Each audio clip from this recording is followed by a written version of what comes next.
एक समय की बात है। एक नगर में एक सेठ रहता था। उसके पास अपार धन संपत्ति थी, लेकिन वह बहुत अहंकारी था। उसे कभी किसी की सहायता करने की आदत नहीं थी। उसकी पत्नी सरल और धार्मिक स्वभाव की थी।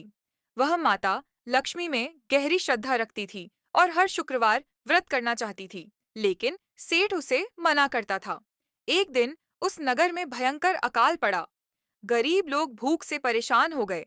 उसी नगर में एक विधवा स्त्री रहती थी, जो हर शुक्रवार श्रद्धा से माता लक्ष्मी का व्रत करती थी। उसके पास धन नहीं था, फिर भी वह थोड़े से चावल और दीपक से माता की पूजा करती थी। एक शुक्रवार माता लक्ष्मी ने उस विधवा की परीक्षा लेने का निश्चय किया। वे एक साधारण स्त्री का रूप धारण कर सेठ के घर पहुंची और बोली, बहू, कई दिनों से भूखी हूँ, थोड़ा अन्न दे दो। सेठ ने क्रोधित होकर कहा, हमारे घर में फालतू अन्न नहीं है, जाओ यहाँ से। लेकिन सेठ की पत्नी को दया आ गई। उसने चुपके से माता लक्ष्मी को भोजन दे दिया और आदरपूर्वक विदा किया।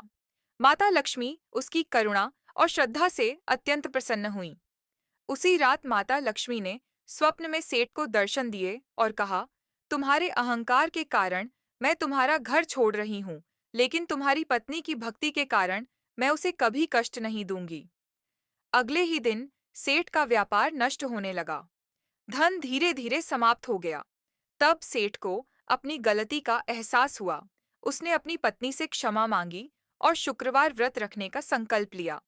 अब हर शुक्रवार सेठ और उसकी पत्नी मिलकर माता लक्ष्मी की पूजा करने लगे, गरीबों को अन्नदान देने लगे। कुछ समय बाद माता लक्ष्मी पुनः प्रसन्न हुई और उनके घर में फिर से धन, सम्मान और सुख शांति लौट आई।